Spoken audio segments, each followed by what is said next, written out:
کا انتقال ہوا، ایران کے بڑے بزرگ جنہوں نے تفسیر معارف القرآن کا فارسی ترجمہ بھی کیا تھا، تو ان کی تدفین کہاں ہوئی ہے؟ سر جی بلوچستان سراوان میں۔ بلوچستان میں؟ جی جی۔ اچھا، اور انتقال کون سے اسپتال میں ہوا تھا؟ جناح اسپتال میں ہے؟ جناح اسپتال۔ جناح اسپتال۔ جی جی۔ اللہ تعالیٰ ان کے درجات بلند فرمائے۔ چلو جناب۔ بسم الله الرحمن الرحيم.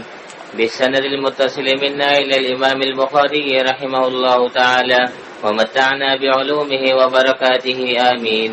قال حدثنا يحيى بن قزعة قال حدثنا مالك عن ابن شهاب عن أنس بن مالك رضي الله تعالى عنه وعنهم أن النبي صلى الله عليه وسلم دخل مكة يوم الفتح وعلى رأسه المغفر، فلما نزع جاء رجل فقال ابن ختل متعلق بأسار الكعبة فقال اقتل. قال مالك ولم يكن النبي صلى الله عليه وسلم فيما نرى والله أعلم يومئذ محرما. بسم الله الرحمن الرحيم.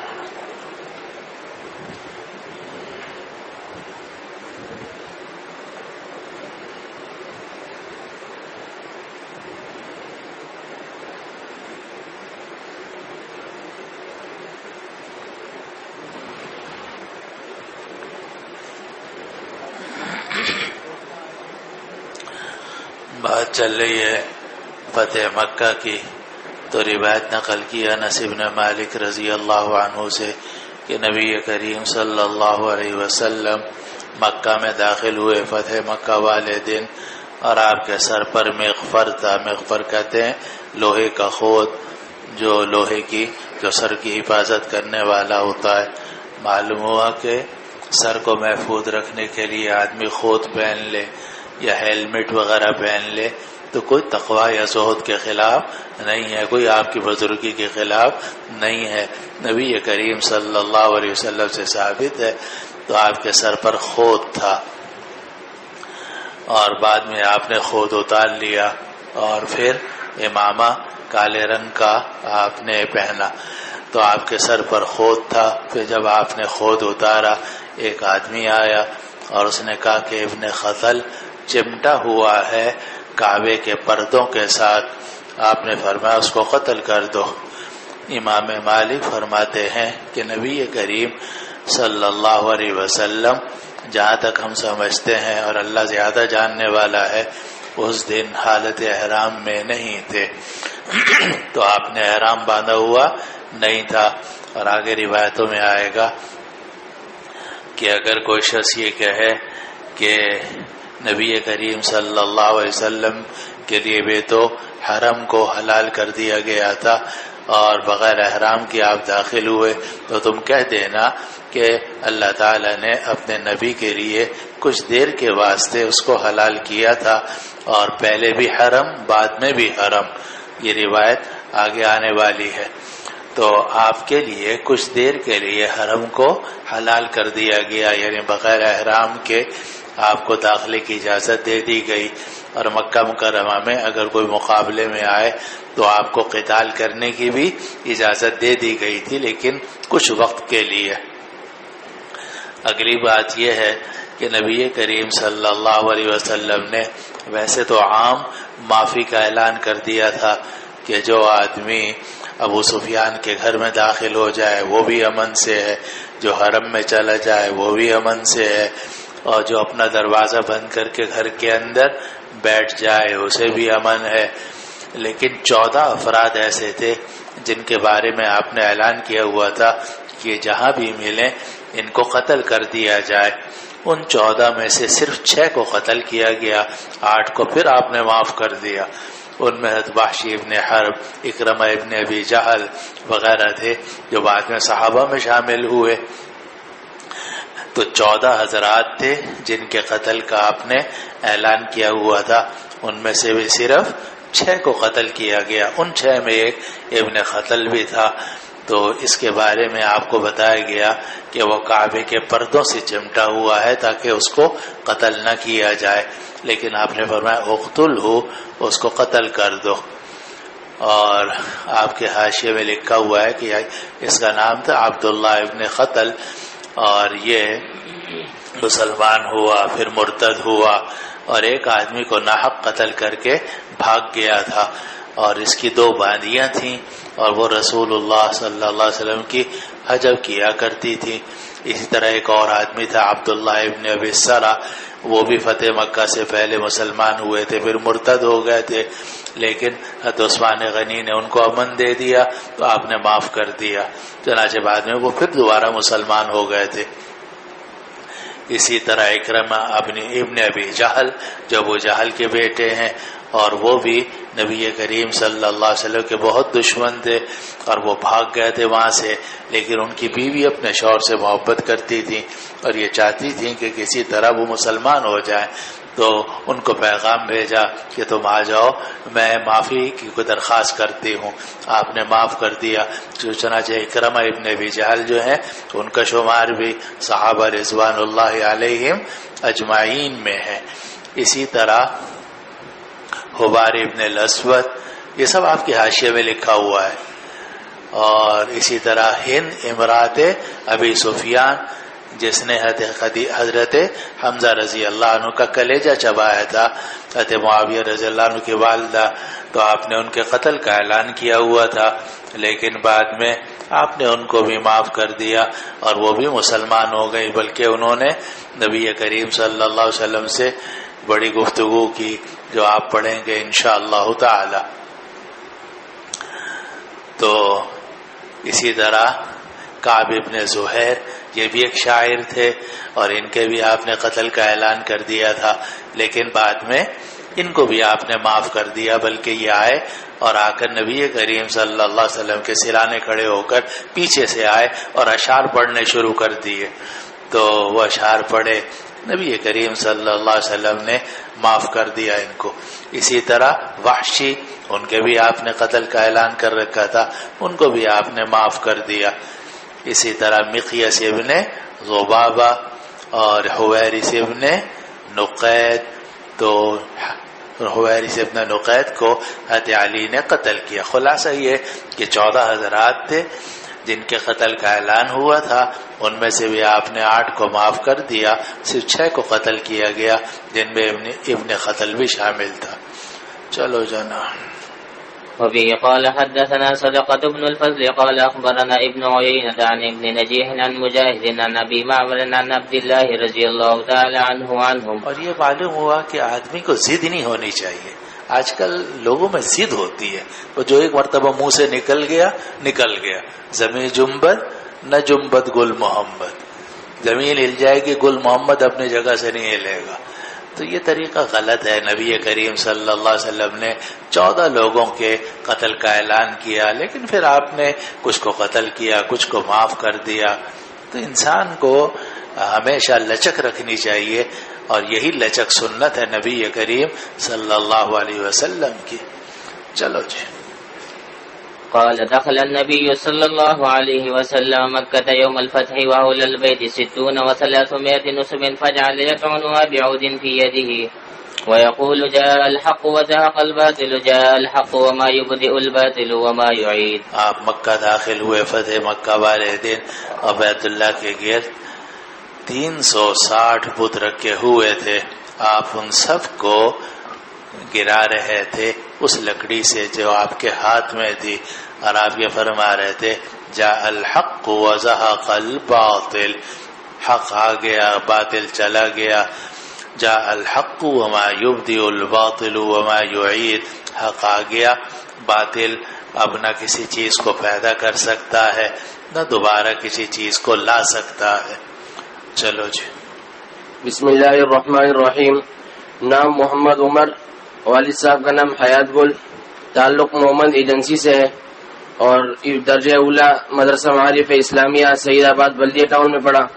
اس کے بعد درجہ ثانیہ سے لے کر ثانویہ تک تمام درجات جامع عمر مکہ جامع مسجد سعید آباد بلدیہ ٹاؤن میں پڑھے، جبکہ گزشتہ سال سے جامع اعظم میں زیر تعلیم ہوں، اور 80 تعلیم میٹرک ہے۔ غیر حافظ روزانہ ایک پارہ پڑھنے کا معمول ہے۔ ماشاء اللہ۔ یہ لفظ جو ہے یہ محمد ایجنسی ہے، محمد ایجنسی ہے، صحیح لفظ کیا ہے؟ محمد. یعنی آپ کے علاقے میں محمد بولا جاتا ہے؟ جی سر. اچھا چلو، ہم اس کو محمد ایجنسی پڑھتے ہیں، تو یہ صحیح لفظ محمد ہے؟ تمہیں پتہ نہیں، ویسے ایسے ہی کہہ رہے ہو. چلو خیر. ہاں.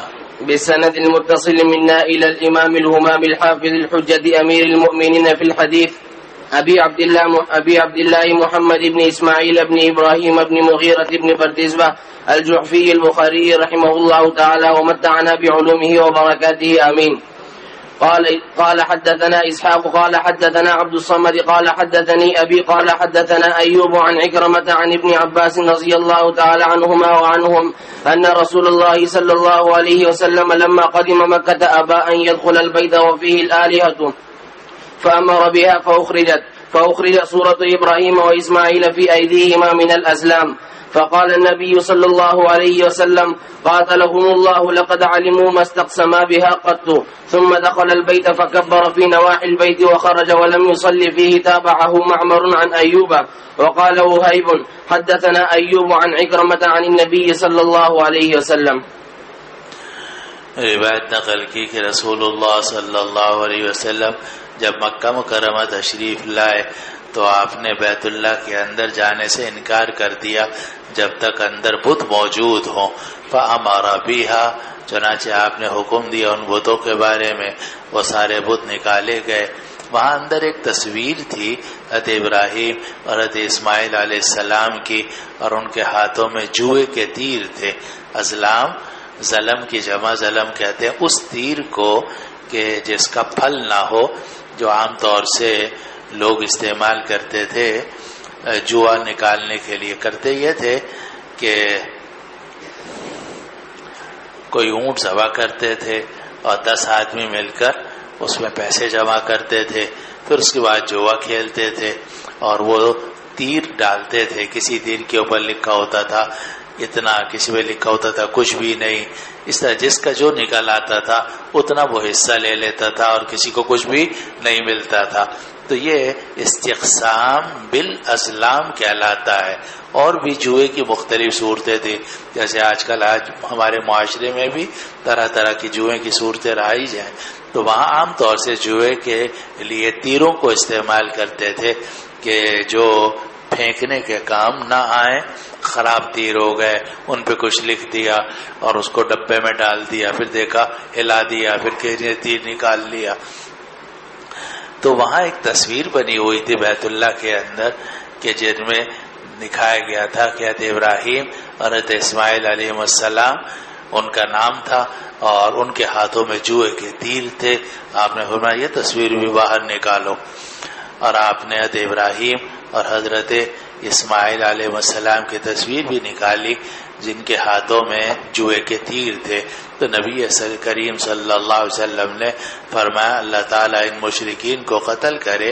لقد علموا ما استقسما بها قط، یقیناً یہ لوگ جانتے ہیں کہ حضرت ابراہیم اور حضرت اسماعیل علیہ السلام نے کبھی بھی جن جوؤں کے ان تیروں کے ساتھ استقسام نہیں کیا، یعنی چیزیں تقسیم نہیں کی. جس کا جتنا حق ہے وہ اس کو دینا ضروری ہے، اس پر جوا کھیلنے کی اجازت نہیں ہے. اس لیے آپ نے فرمایا اللہ تعالیٰ ان کو قتل کرے.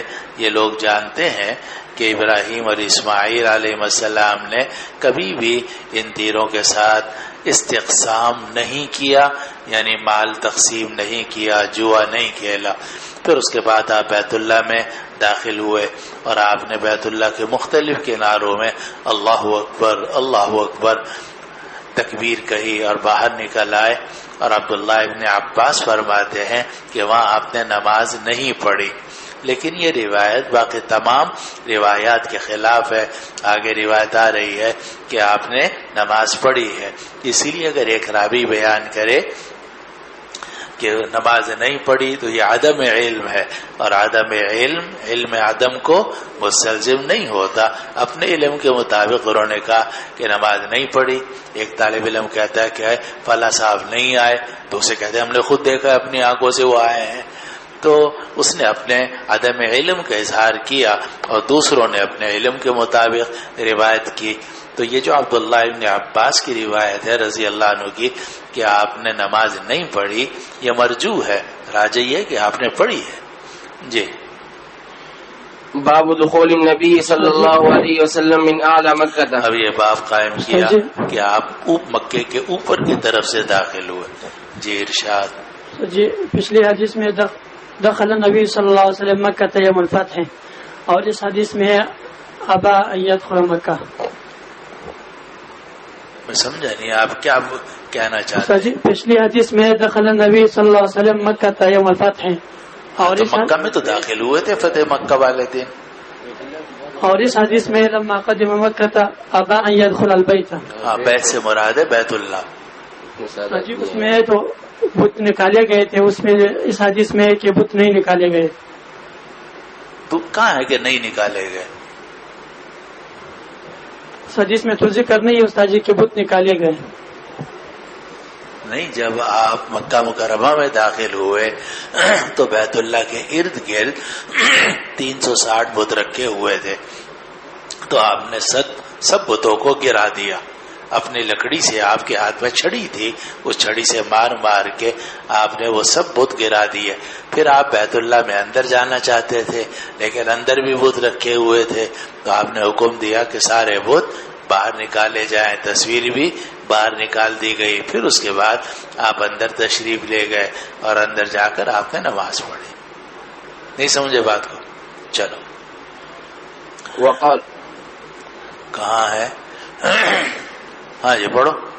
وقال الليث حدثني يونس قال أخبرني نافع عن عبد الله بن عمر رضي الله عنهما وعنهم أن رسول الله صلى الله عليه وسلم أقبل يوم الفتح من أعلى مكة على راحلته مردفا أسامة بن زيد ومعه بلال ومعه عثمان بن طلحة رضي الله تعالى عنهم من الحجبة حتى أناخ في المسجد فأمره أن يأتي بمفتاح البيت فدخل رسول الله صلى الله عليه وسلم ومعه أسامة بن زيد وبلال وعثمان بن طلحة رضي الله عنهم فمكث فيه نهارا طويلا ثم خرج فاستبق الناس فكان عبد الله بن عمر أول من دخل فوجد بلالا وراء الباب قائما فسأله أين صلى رسول الله صلى الله عليه وسلم فأشار له إلى المكان الذي صلى فيه. قال عبد الله رضي الله عنه فنسيت أن أسأله كم صلى من سجدة.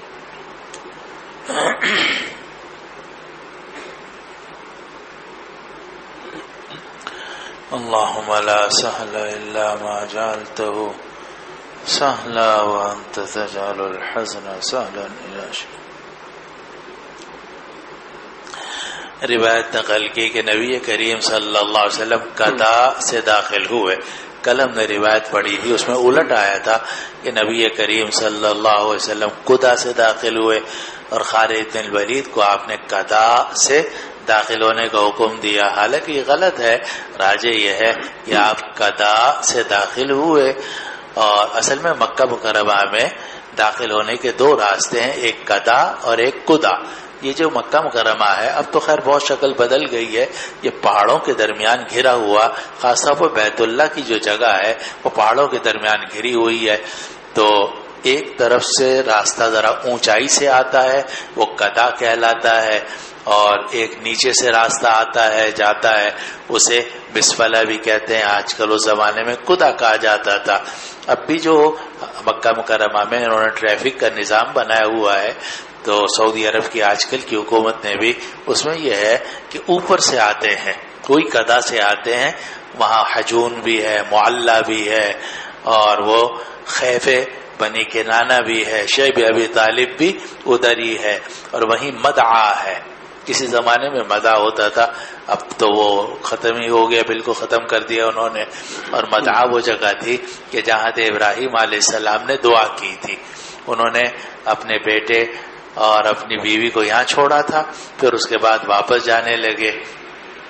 تو جب اوپر پہنچے یعنی قضا، تو وہاں کھڑے ہو کر آخری نظر انہوں نے اپنی بیوی بچوں پہ ڈالی اور وہاں دعا کی، ربنا انی اسکنت من ذریتی بواد غیر ذی زرع عند بیتک المحرم. تو وہ جو اونچی جگہ ہے وہ مدعا کہلاتی تھی. آج سے پہلے میں بات کر رہا ہوں سن 75 76 77 78 کی. لیکن اب تو وہاں ایک اونچا سا بازار تھا، اب تو سب انہوں نے ختم کر دیا. تو ان کو بلڈوزر چلانے کا بہت شوق ہے سعودی عرب کی حکومت کو، کوشش کرتے ہیں کہ کوئی نشان پرانا باقی نہ رہے. چنانچہ وہ مدہ بھی انہوں نے ختم کر دیا. تو بہرحال یہ اوپر سے اب بھی ٹریفک اوپر سے آتی ہے، اور جب نکلتی ہے مکہ سے تو نیچے سے نکلتی ہے. ادھر سے آتے ہیں، پیچھے بیت اللہ ہے، اور یہاں اتار کے پھر آگے کو نکل جاتے ہیں، واپس نہیں جاتے. ون وے ٹریفک ہے. تو یہ آنے کا راستہ ہے کدا سے اور جانے کا راستہ ہے کدن سے یا مسفلہ جس کو آج کل کہتے ہیں. تو نبی کریم صلی اللہ علیہ وسلم مکہ کے اوپر کے حصے سے داخل ہوئے یعنی کدا سے. اور عبداللہ ابن عمر فرماتے ہیں رضی اللہ عنہ کہ رسول اللہ صلی اللہ علیہ وسلم فتح مکہ والے دن تشریف لائے مکہ کے اوپر کی جگہ سے. من اعلیٰ مکہ کے نیچے لکھا ہوا ہے من کدا بالفتح والمد علی راحلتہ. آپ اپنی اونٹنی پر تھے اور آپ نے پیچھے حضرت اسامہ کو بٹھا رکھا تھا، اور آپ کے ساتھ حضرت بلال حبشی اور آپ کے ساتھ عثمان ابن طلحہ بھی تھے جو حجابہ میں سے تھے. یہاں تک کہ آپ نے مسجد میں آ کر اپنی اونٹنی کو بٹھایا اور حکم دیا عثمان ابن طلحہ کو کہ بیت اللہ کی کنجی لے کر آؤ. بیت اللہ کا اس زمانے میں بھی دروازہ تھا اور اس کی کنجی عثمان ابن طلحہ کے پاس تھی، اور اس وقت تک وہ مسلمان بھی نہیں ہوئے تھے. تو آپ نے عثمان ابن طلحہ سے کہا کہ کنجی لے کر آؤ. اب وہ گھر گئے، ماں نے کہا کہ مت دینا حضور کو کنجی، محمد کو کنجی مت دینا کیونکہ یہ تو ہمارے پاس چلی آ رہی ہے، اور اگر ایک مرتبہ تم نے چابی حضور کو دے دی تو یہ تو چابی بنو ہاشم میں چلی جائے گی، اور حالانکہ یہ انہی کے ہاں رہا کرتی تھی. تو انہوں نے کہا کہ نہیں وہ مانگ رہے ہیں تم دو. بڑی مشکل سے ان کی امی نے ان کو دی، پھر انہوں نے لا کر نبی کریم صلی اللہ علیہ وسلم کو پیش کی، اور پھر آپ نے انہی سے کہا تالا کھولو، اور اندر پھر آپ نے چابی ان کو واپس کی اور کہا کہ اب یہ چابی تمہارے پاس رہے گی خالدتاً مخلدتاً، ہمیشہ ہمیشہ کے لیے. چنانچہ اب بھی ان کو حجابہ کہا جاتا ہے، چابی انہی کے پاس ہوتی ہے، انہی کے خاندان میں چلی آ رہی ہے. اور کیونکہ نبی کریم صلی اللہ علیہ وسلم نے چابی انہی کو دی تھی. بلکہ حضرت عباس رضی اللہ عنہ زمزم کی بھی دیکھ بھال کرتے تھے اور پردے وردے کا اور باقی چیزوں کا خیال کرتے تھے. تو انہوں نے عرض کیا کہ یا رسول اللہ کعبے کی باقی خدمت تو ہم کرتے ہیں، تو آپ چابی بھی ہمیں دے دیجئے. آپ نے فرمایا نہیں، چابی انہی کا حق ہے اور انہی کے خاندان میں ہمیشہ ہمیشہ رہے گی. تو اس میں آ رہا ہے کہ عثمان ابن طلحہ سے آپ نے چابی مانگی جو حجبہ میں سے تھے، اور ان کو حکم دیا کہ بیت اللہ کی کنجی لے کر آئیں. پھر رسول اللہ صلی اللہ علیہ وسلم بیت اللہ کے اندر داخل ہوئے. آپ کے ساتھ اسامہ ابن زید، بلال حبشی، عثمان ابن طلحہ بھی تھے، اور آپ کافی دیر وہاں ٹھہرے رہے. پھر باہر نکلے تو لوگوں نے صفقت کی یعنی صحابہ نے کوشش کی کہ ہم اندر گھسیں، اندر جائیں. تو عبداللہ ابن عمر سب سے پہلے آدمی تھے جو اندر داخل ہوئے. نوجوان تھے تو دیکھا کہ بلال کھڑے ہوئے ہیں دروازے کے پیچھے. پوچھا کہ رسول اللہ صلی اللہ علیہ وسلم نے کہاں نماز پڑھی تھی؟ انہوں نے اشارہ کیا اس جگہ کی طرف کہ جہاں نماز پڑھی تھی. تو عبداللہ ابن عمر فرماتے ہیں کہ مجھے یہ بات میں نے بھول گیا کہ میں نے ان سے پوچھا کہ کتنی رکعت پڑھی ہے، لیکن دوسری روایات سے ثابت ہے کہ آپ نے 2 رکعت نماز بیت اللہ کے اندر پڑھی ہے. چلو جی. وبه قال حدثنا الهيثم بن خارجة قال حدثنا حفص بن ميسرة عن هشام بن عروة عن أبيه عن أن عائشة رضي الله تعالى عنها وعنهم أخبرته أن النبي صلى الله عليه وسلم دخل عام الفتح من كدائن التي بأعلى مكة تابعه أبو أسامة ووهيب في كدائن. دخل مکہ، نبی کریم صلی اللہ علیہ وسلم مکہ میں داخل ہوئے فتح مکہ والے سال کدا سے، جو کہ مکے کے اوپر سے کا حصہ ہے. اسے معلوم ہے کہ یہ روایت راجح ہے اور وہ روایت مرجوح ہے. اس کے مطابق بھی موجود ہے.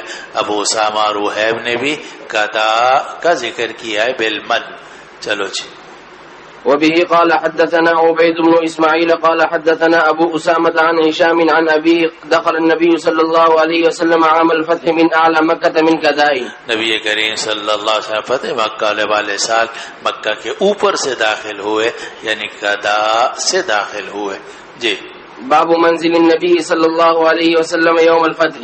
وبه قال حدثنا أبو الوليد قال حدثنا شعبة عن عمرو عن ابن أبي ليلى قال ما أخبرنا أحد أنه رأى النبي صلى الله عليه وسلم يصلي الضحى غير أم هانئ فإنها ذكرت أنه يوم فتح مكة اغتسل في بيتها ثم صلى 8 ركعات قالت لم أره صلى صلاة أخف منها غير أنه يتم الركوع والسجود.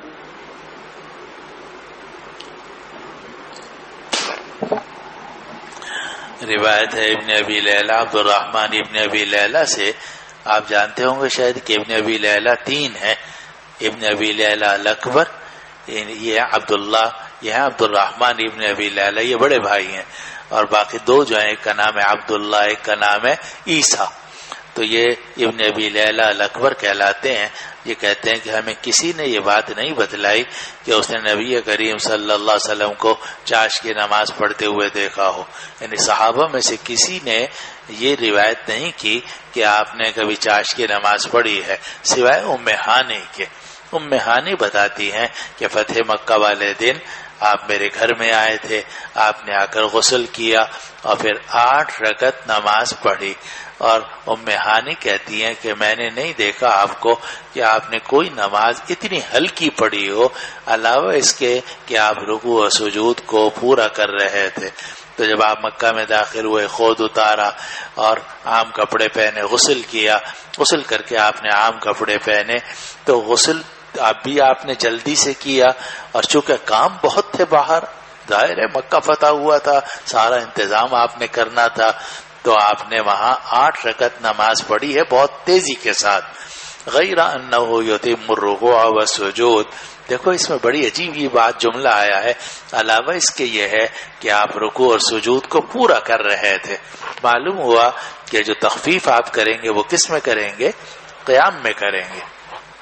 قیام میں آپ قل اعوذ برب الفلق پڑھ لیں، انا اعطیناک الکوثر پڑھ لیں، سورہ اخلاص پڑھ لیں، والعصر پڑھ لیں، ایک بڑی آیت پڑھ لیں جو 3 چھوٹی آیتوں کے برابر ہو، تو اللہ اکبر کہہ کے چلے جائیں. لیکن رکوع میں آپ جلدی نہیں کریں گے، رکوع اطمینان سے، اسی طرح سجود بھی اطمینان سے. وجہ یہ ہے کہ طمانینت فی الرکوع والسجود، جس کو اعتدال فی الرکوع والسجود بھی کہا جاتا ہے، آپ پڑھ چکے ہیں کہ ائمہ ثلاثہ رحمہم اللہ کے نزدیک فرض ہے اور ہمارے نزدیک واجب ہے. تو گویا فرضی ہے ایک طریقے سے، اس لیے طمانینت فی الرکوع والسجود کو آپ ترک نہیں کر سکتے. اسی لیے اگر آپ نے مختصر نماز پڑھنی ہے تو اس کا طریقہ یہ ہے کہ آپ 1 رکعت پڑھ لیں، ایک آیت لمبی پڑھ لیں یا 3 چھوٹی آیتیں پڑھ لیں، آپ کی قرات ہو جائے گی، قیام ہو جائے گا. لیکن رکوع سجود اطمینان ہی سے کرنا چاہیے.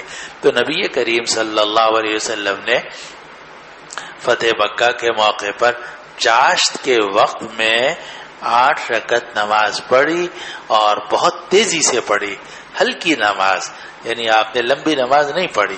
اور اسی معلوم ہوا کہ موقع محل دیکھ کر نماز پڑھنی چاہیے. آپ اتنی لمبی نماز بھی پڑھتے تھے کہ آپ کے پاؤں مبارک پر ورم آ جاتا تھا، اور بہت تیزی سے بھی آپ نے نماز پڑھی. موقع محل دیکھ کے پڑھنی چاہیے.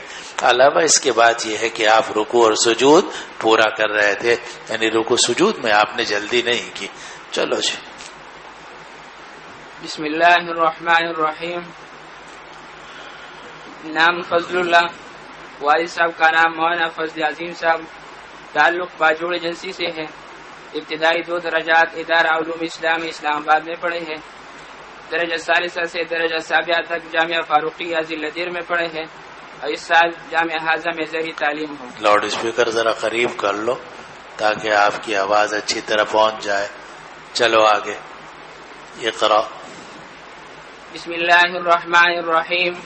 باب بالسند المتصل منا إلى الإمام البخاري رحمه الله تعالى اللهم انفعنا بعلومه وبركاته آمين. آمين.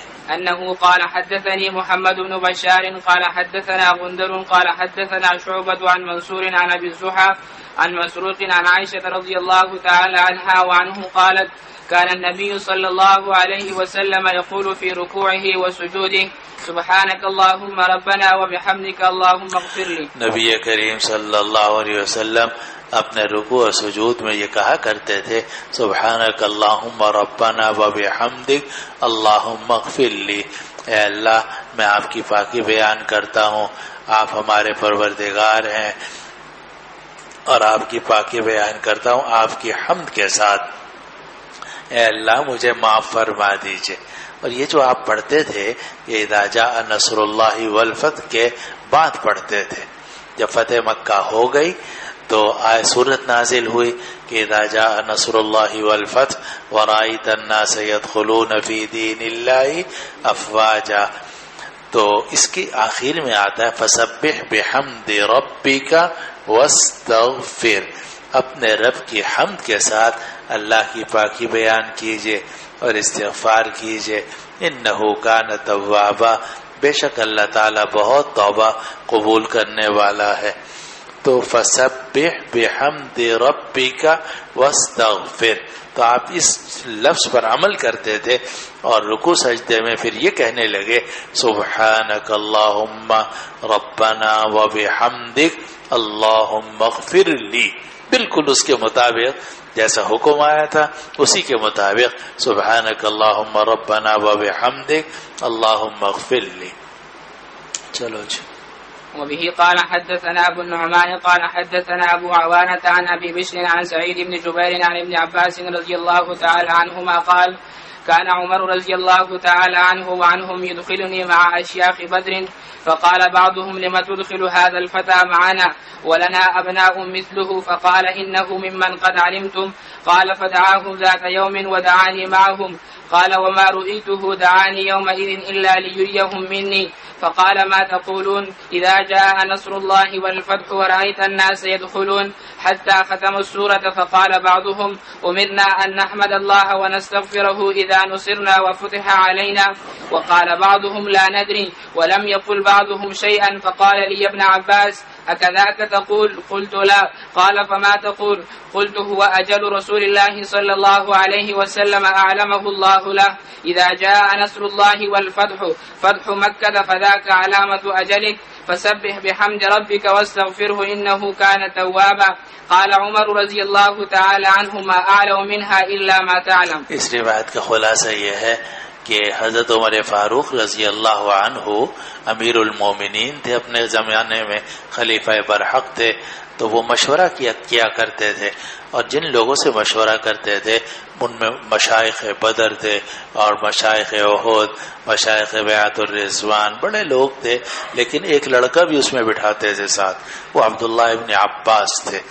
اور عبداللہ ابن عباس کے بارے میں آپ کی رائے بہت اچھی تھی کہ یہ لڑکا سمجھدار ہے بہت. چنانچہ عبداللہ ابن عمر کو بھی عبداللہ ابن عباس کو آپ بٹھاتے تھے. تو عبد الرحمن ابن عوف نے اعتراض کیا کہ ان بڑے لوگوں کے ساتھ آپ اس لڑکے کو بھی بٹھاتے ہیں. فرمایا تم تو جانتے ہو اس کے مقام کو. اور یہ جو کہا کہ تم تو جانتے ہو اس کے مقام کو، اس کی وجہ آگے 1009 پر آ رہی ہے. 1009 1009 صفحے پر کہ اس میں یہ جملہ آپ پڑھیں گے کہ کنت اقرئ رجالا من المہاجرین منہم یہ عبد الرحمن ابن عوف. تو یہ لوگ جو تھے ان سے قرآن کا علم حاصل کیا کرتے، بڑے بڑے مشائخ. اللہ تعالیٰ نے ان کو قرآن مجید میں ایسی مہارت عطا فرمائی تھی. حالانکہ ان کو نبی کریم صلی اللہ علیہ وسلم کی صحبت بہت کم ملی ہے، لیکن انہوں نے باقی صحابہ سے بہت علم حاصل کیا ہے. آپ کے پاس تو یہ صرف 2 سال رہے، 8 ہجری میں آئے تھے اور 11ویں کے شروع میں آپ کا انتقال ہو گیا. تو ان کو تو صرف 2 سال ملے ہیں، لیکن انہوں نے نبی کریم صلی اللہ علیہ وسلم سے بھی قرآن کا بہت علم حاصل کیا اور مشائخ صحابہ سے بھی حاصل کیا. اسی لیے ان کو مفسر قرآن کہا جاتا ہے. اور آپ کو شاید معلوم ہوگا کہ واحد صحابہ میں انہی کی تفسیر مشہور ہے، تفسیر ابن عباس، وہ انہوں نے خود لکھی نہیں تھی بلکہ ان کے اقوال ہیں جو جمع کیے گئے، تو پوری ایک تفسیر بن گئی ہے وہ۔ تو عبداللہ ابن عباس کا بڑا مقام تھا تفسیر کے اندر، اور اس میں 1009 میں یہ روایت ہے کہ کنت اقرئ رجالا من المہاجرین منہم عبد الرحمن ابن عوف، کہ میں مہاجرین کو قرآن مجید سکھاتا تھا۔ قرآن مجید سکھانے سے مراد ہے قرآن مجید کی تفسیر کے مقامات، وہ پوچھتے تھے میں بتا دیتا تھا کہ میرا خیال ہے کہ یہ، تو یہ زبان ذہن میں رکھو۔ اب آگے روایت کا ترجمہ کر لو۔ عبداللہ ابن عباس فرماتے ہیں کہ عمر فاروق مجھے داخل کیا کرتے تھے اشیاخ بدر کے ساتھ۔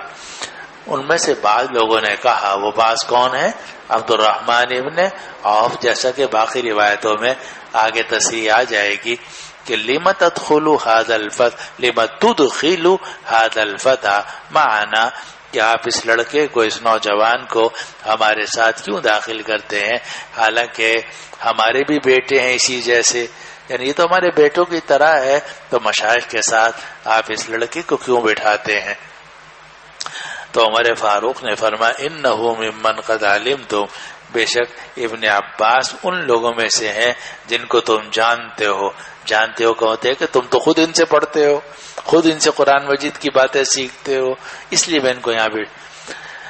قال فدعاهم ذات یوم ودعانی معه، عبداللہ ابن عباس کہتے ہیں کہ ایک دن آپ نے بڑے بڑے صحابہ کو بلایا، مجھے بھی ان کے ساتھ بلایا، اور میرا خیال یہ ہے کہ مجھے نہیں بلایا تھا مگر صرف اس لیے تاکہ دوسروں کو دکھائیں میرے بارے میں کہ میرے بارے میں ان کی رائے کیا ہے۔ چنانچہ جب سب جمع ہو گئے تو عمر فاروق نے فرمایا کہ تم اس صورت کے بارے میں کیا کہتے ہو؟ اذا جاء نصر اللہ والفتح ورأیت الناس يدخلون فی دین اللہ افواجا، یہ پوری صورت ہے، تو اس پوری صورت کے بارے میں تم لوگوں کی کیا رائے ہے؟ پوری صورت پڑھی عمر فاروق نے حتی ختم السورہ، فقال بعضهم، تو بعض علماء نے یعنی بعض مشائخ نے فرمایا کہ ہمیں اس صورت میں حکم دیا گیا ہے کہ ہم اللہ تعالیٰ کی حمد بیان کریں اور استغفار کریں جب ہماری مدد ہو اور ہمارے اوپر علاقے فتح ہوں۔ بعضوں نے کہا کہ بھئی ہمیں تو کچھ پتہ نہیں صورت کے بارے میں، اور بعضوں نے کچھ بھی نہیں کہا، یعنی بعضوں نے تو لا ادری کہا، بعضوں نے لا ادری بھی نہیں کہا، خاموش رہے، بعضوں نے کچھ تفسیر بیان کر دی۔ پھر عمر فاروق نے مجھ سے کہا کہ اے ابن عباس، کیا تم بھی یہی بات کہتے ہو جو یہ سب کہہ رہے ہیں؟ میں نے کہا نہیں۔ کہا کہ پھر تم کیا کہتے ہو؟ میں نے کہا کہ اس میں رسول اللہ صلی اللہ علیہ وسلم کی وفات کی اطلاع ہے۔ یہ جو صورت ہے اذا جاء نصر اللہ والفتح، اس میں رسول اللہ صلی اللہ علیہ وسلم کے انتقال کی اطلاع ہے۔ کوئی آپ کو کہا جا رہا ہے کہ آپ کا کام ختم ہو گیا دنیا میں، ہم نے آپ کو دنیا میں بھیجا تھا تاکہ لیظہرہ علی الدین کلہ، تب آپ کا کام ختم ہو گیا ہے، اللہ کی مدد آ چکی ہے، فتح مکہ ہو گئی ہے، اور آپ لوگوں کو دیکھ رہے ہیں کہ اللہ کے دین میں گروہ در گروہ داخل ہو رہے ہیں۔ اب آپ واپسی کی تیاری کیجئے، اور واپسی کی تیاری یہ ہے کہ سبح بحمد ربک واستغفر، تسبیح، تحمید، استغفار اور توبہ کا اہتمام کیجئے۔ یہ استنباط کیا کس نے؟ عبداللہ ابن عباس نے، اور یہ وہی استنباط ہے جو ابو بکر صدیق نے کیا تھا، اور ایسا لگتا ہے کہ عبداللہ ابن عباس نے یہ بات سیکھی تھی ابو بکر صدیق سے، کیونکہ روایات میں آتا ہے کہ جب یہ صورت نازل ہوئی اذا جاء نصر اللہ والفتح، تو سب لوگ بہت خوش تھے اور ابو بکر صدیق رو رہے تھے۔ لوگوں نے کہا تمہیں کیا ہو گیا؟ کسی نے کہا ابو بکر صدیق نے کہ تمہیں کیا ہو گیا، تمہاری آنکھوں میں آنسو کیوں ہیں؟ کہا ایسا لگتا ہے کہ نبی کریم صلی اللہ علیہ وسلم کا کام ختم ہو گیا ہے، اب آپ کی دنیا سے روانگی قریب آ گئی ہے۔ تو جو بات ابو بکر صدیق نے سمجھی تھی وہی بات سمجھی کس نے؟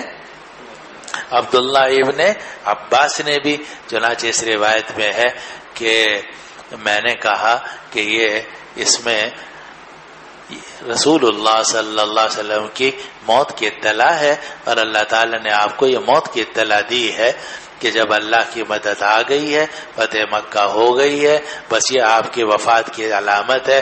اب آپ اپنے رب کی حمد کے ساتھ تسبیح کیجئے، استغفار کیجئے، بے شک وہ بہت توبہ قبول کرنے والا ہے۔ عمر فاروق نے بھی فرمایا ما علم منہا الا ما تعلم، میں نہیں جانتا اس صورت کے بارے میں مگر وہی بات جو تم جانتے ہو۔ معلوم ہوا کہ ابو بکر صدیق، عمر فاروق اور عبداللہ ابن عباس کی رائے ایک تھی۔ اب معلوم ہوا کہ عبداللہ ابن عباس کو قرآن مجید کے فہم میں وہ فضیلت اور مزیت حاصل تھی جس کی وجہ سے عمر فاروق ان کو بڑے بڑے لوگوں کے ساتھ بٹھاتے تھے۔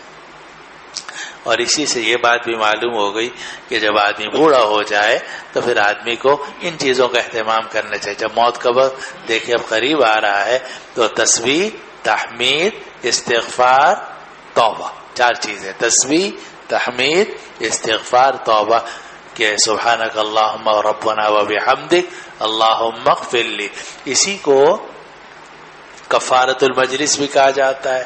روایت میں آتا ہے کہ جب آپ کسی مجلس میں بیٹھیں، وہاں سے اٹھیں تو یہ پڑھیں سبحانک اللہم ربنا و بحمدک اللہم اغفر لی۔ اس سے ملتے جلتے الفاظ بھی آتے ہیں۔ تو گویا مجلس ختم ہو رہی ہے، زندگی کی مجلس ختم ہو رہی ہے، تو اب تسبیح، تحمید، استغفار اور توبہ کا اہتمام کرنا چاہیے۔ چلو جی۔ اور انہو کان توابا، اللہ تعالیٰ جو ہے وہ تواب ہے، اور اسی لیے نام بھی ہوتا ہے عبد التواب۔ لیکن انسانوں کو تواب کہنا جائز ہے ناجائز ہے؟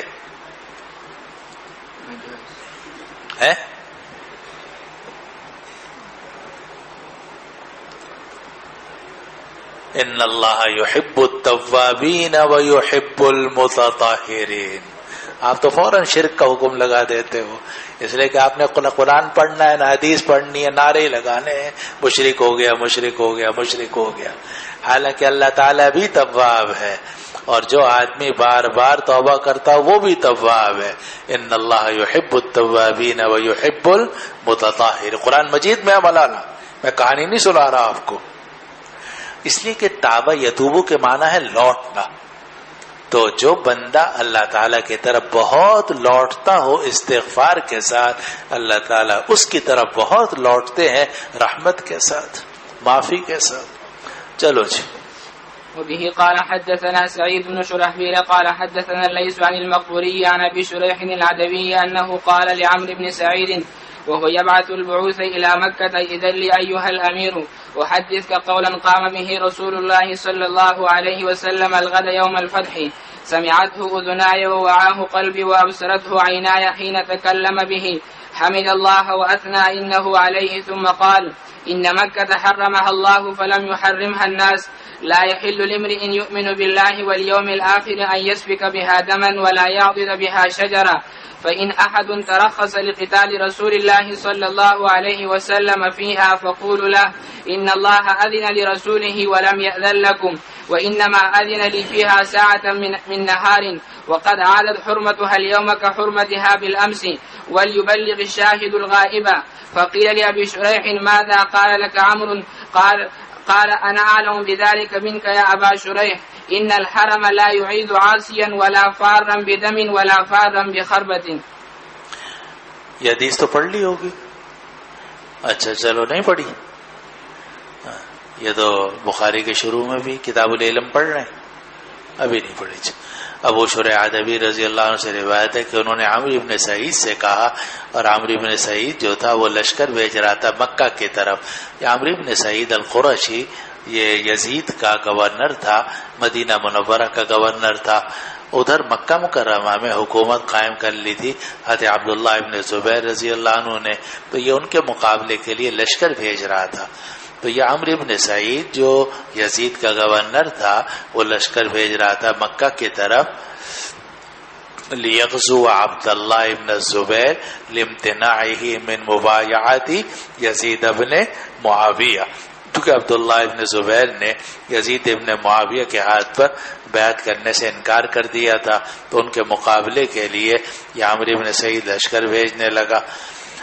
اور اب ابو شریح ادوی کو خیال ہوا کہ لشکر جائے گا، جا کر مکہ مکرمہ پہ حملہ کرے گا، تو حرم ہے وہ تو، اولم یروا انا جعلنا حرما آمنا، اور یہ وہاں جا کے فساد پھیلائیں گے، لڑائی ہوگی، قتال ہوگا، تو حرم کا امن پامال ہوگا۔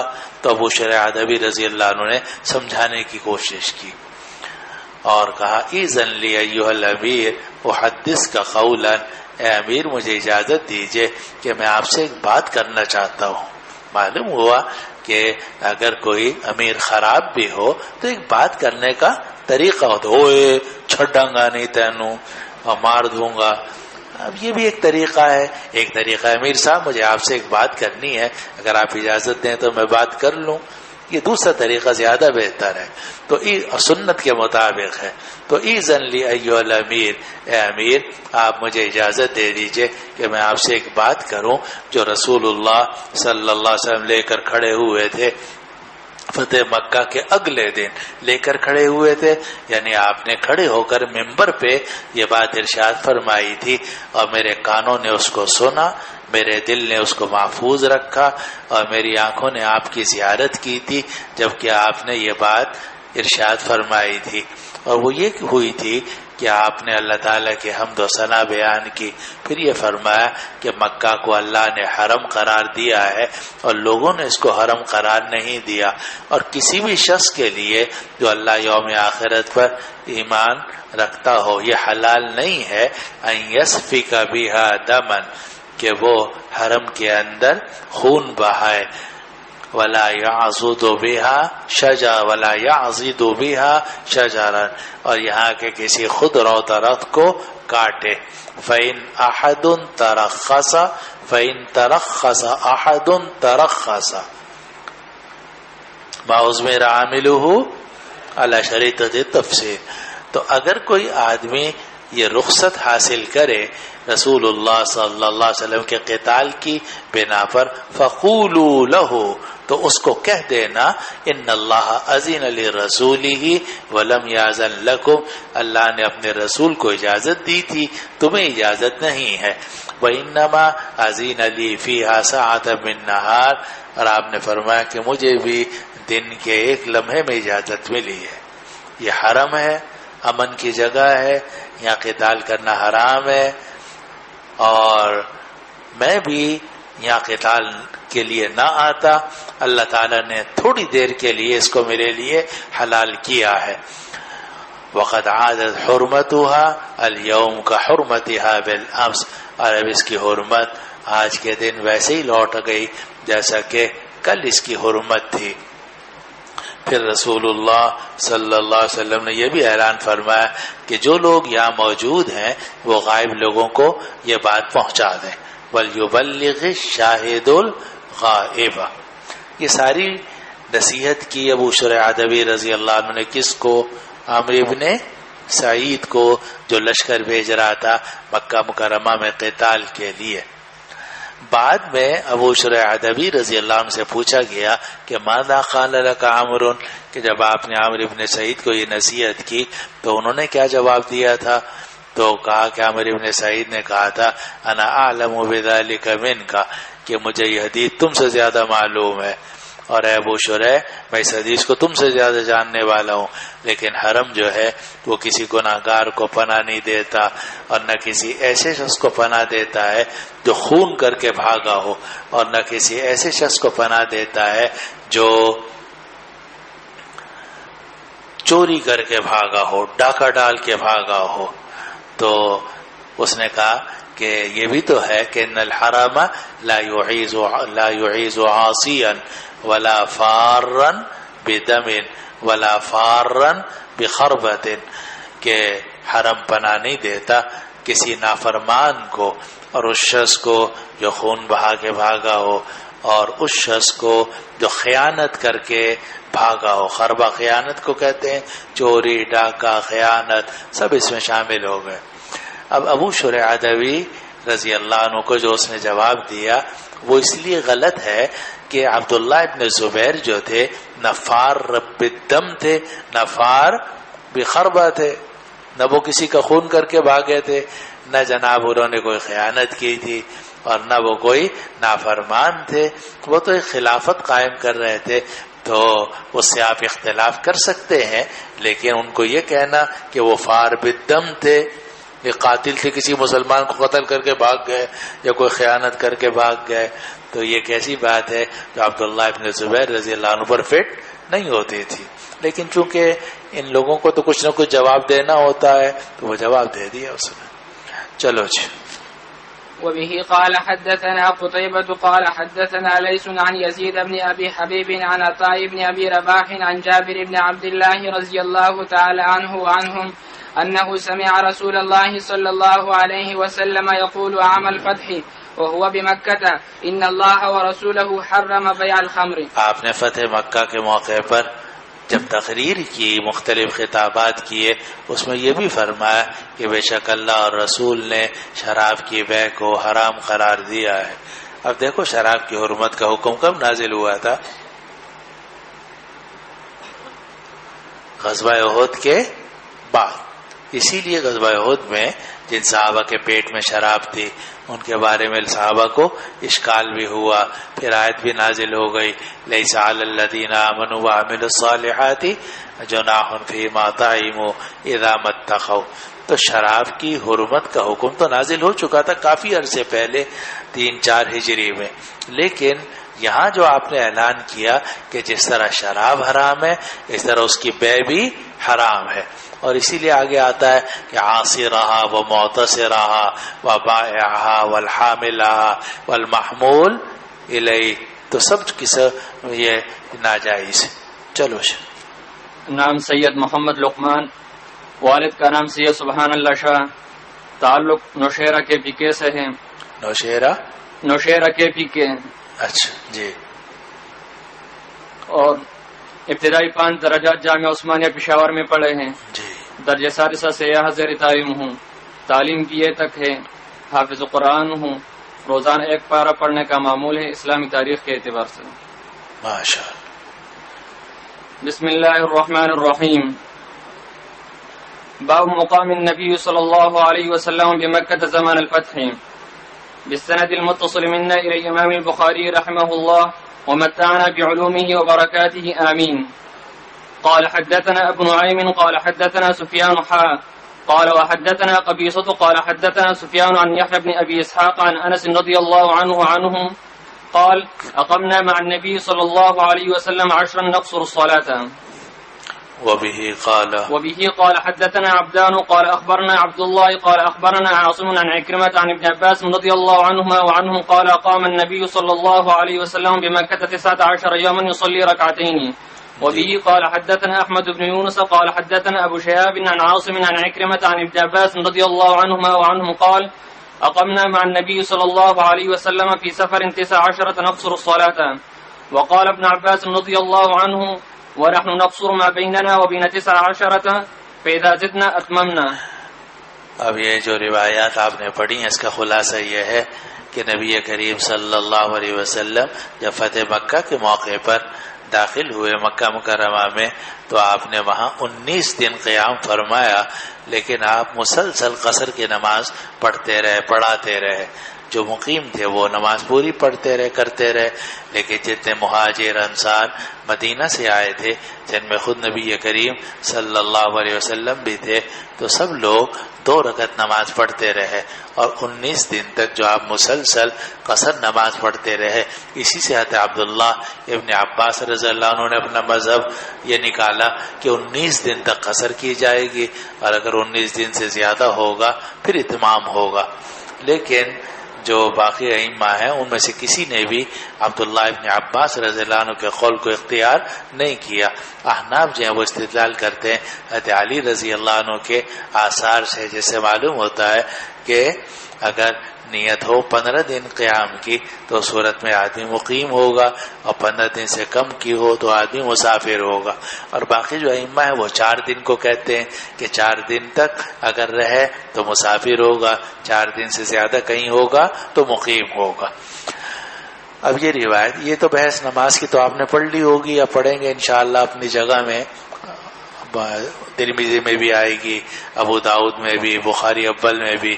یہاں کتاب المغازی میں ہمیں صرف یہ بتانا ہے کہ فتح مکہ کے موقع پر آپ مکہ مکرمہ میں 19 دن رہے، اور وجہ اس کی یہ تھی کہ آپ نے آگے جانا تھا حنین کی طرف، طائف کی طرف، تو وادی نخلہ کی طرف، تو اس کی آپ تیاری کر رہے تھے آج اور کل، تو اس میں وقت گزرتا رہا، تو اس طرح آپ کا قیام 19 دن کا ہو گیا تھا۔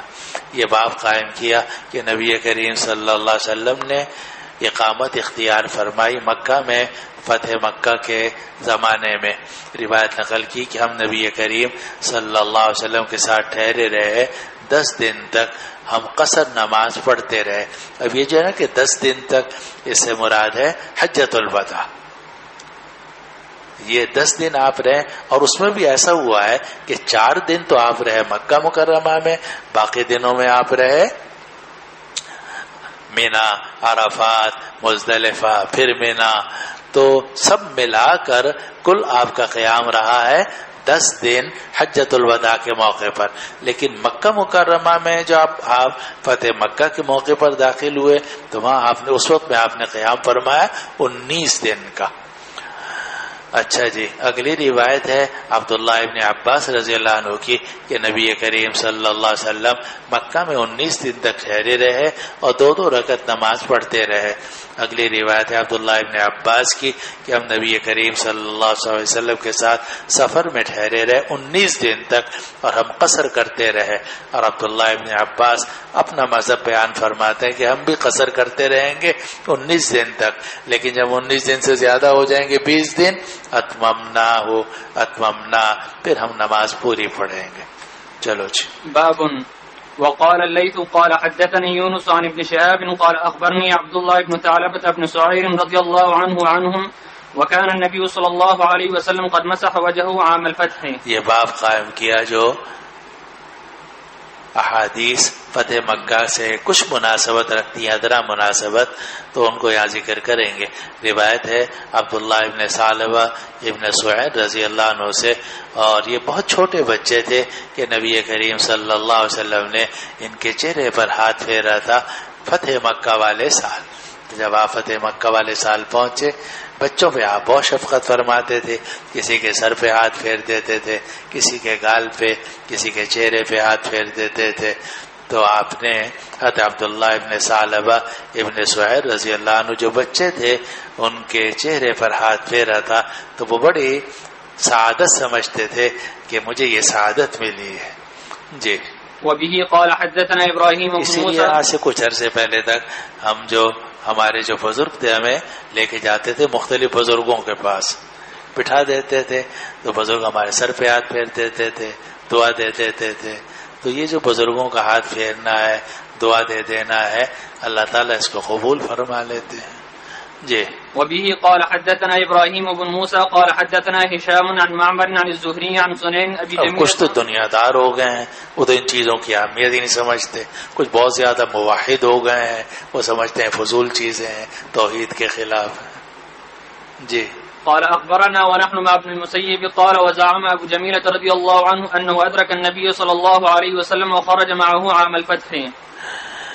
سنین ابی جمیلہ رضی اللہ عنہ فرماتے ہیں کہ انہوں نے نبی کریم صلی اللہ علیہ وسلم کا زمانہ پایا ہے، وخرج معه عام الفتح، اور فتح مکہ والے سال نبی کریم صلی اللہ علیہ وسلم کے ساتھ نکل کے گئے تھے۔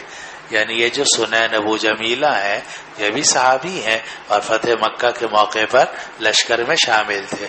چلو جی۔ وبه قال حدثنا سليمان بن حرب قال حدثنا حماد بن زيد عن أيوب عن أبي قلابة عن عمرو بن سلمة رضي الله عنهما وعنهم قال لي أبو قلابة رحمه الله ألا تلقاه فتسأله؟ قال فلقيت فسألت فقال كنا بماء ممر الناس وكان يمر بنا الركبان فنسألهم ما للناس ما هذا الرجل فيقولون يزعم أن الله أرسله أوحى إليه أوحى الله كذا، فكنت أحفظ ذلك الكلام فكأنما يقرأ في صدري، وكانت العرب تلوم بإسلامهم الفتح فيقولون اتركوه وقومه فإنه إن ظهر عليهم فهو نبي صادق. فلما كانت وقت أهل الفتح بادر كل قوم بإسلامهم وبدر أبي قومي بإسلامهم. فلما قدم قال جئتكم والله من عند النبي صلى الله عليه وسلم حقا. فقال صلوا صلاة كذا في حين كذا وصلاة كذا في حين كذا فإذا حضرت الصلاة فليؤذن أحدكم وليؤمكم أكثركم قرآنا فنظروا فلم يكن أحد أكثر قرآنا مني لما كنت أتلقى من الركبان فقدموني بين أيديهم وأنا ابن 6 أو 7 سنين وكانت علي بردة كنت إذا سجدت تقلصت عني فقالت امرأة من الحي ألا تغطون عنا استقارئكم فاشتروا فقطعوا لي قميصا فما فرحت بشيء فرحي بذلك القميص. یہ روایت بھی ادنا مناسبت کے ساتھ ہے کہ ابو قلابہ نے عامر ابن سلمہ سے روایت کی اور ابو قلابہ ایوب سختیانی کہتے ہیں کہ مجھ سے ابو قلابہ نے کہا الا تلقاہ فتسلوہ، کیا تم خود جا کر ملاقات نہیں کرتے عامر ابن سلمہ سے فتسلوہ اور ان سے خود ہی حدیث سن لو، پوچھ لو. قال فلقیتہ، تو وہ کہتے ہیں پھر میں ملا حضرت عامر ابن سلمہ سے فسألتہ، تو میں نے ان سے یہ حدیث خود سنی. کوئی ایوب سختیانی نے پہلے حدیث سنی تھی کس سے؟ ابو قلابہ سے، انہوں نے سنی تھی عامر ابن سلمہ سے. بعد میں ابو قلابہ نے کہا تم خود بھی جا کے پوچھ لو ان سے، چنانچہ میں نے خود پوچھا اور پھر عامر ابن سلمہ کے پاس جا کر میں نے براہ راست ان سے یہ حدیث سنی. فقال، تو عامر ابن سلمہ رضی اللہ عنہ نے فرمایا کنا بماء ممر الناس، کہ ہم ایک چشمے پر تھے جہاں لوگ گزرتے تھے. ظاہر ہے کہ جہاں کنواں ہو، پانی ہو، چشمہ ہو تو وہاں میں قافلے گزرتے تھے، رک جاتے تھے، پانی پی لیتے تھے، کھانا کھاتے تھے، آرام کرتے تھے، پھر آگے چل پڑتے تھے. تو وہاں پانی ملنا آسان نہیں تھا. حجاز کے اندر خاص طور پر یہ جو علاقہ مکہ مکرمہ کے سارے قریب ہے تو وہاں پانی مشکل سے ملتا تھا. تو جہاں کہیں میٹھا پانی کنواں وغیرہ ہو تو لوگ وہاں ٹھہرتے تھے. تو یہ کیسے علاقے میں رہتے تھے راستے میں کہ جو ممر الناس تھا، پانی کی جگہ تھی.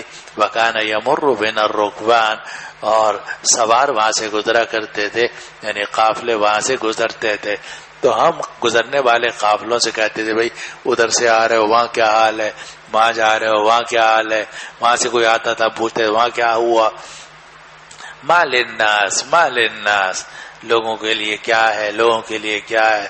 ما هذا الرجل، اور اس آدمی کا کیا حال ہے جس کی شہرت ہو رہی ہے کہ وہی کہتا ہے کہ میں نبی ہوں.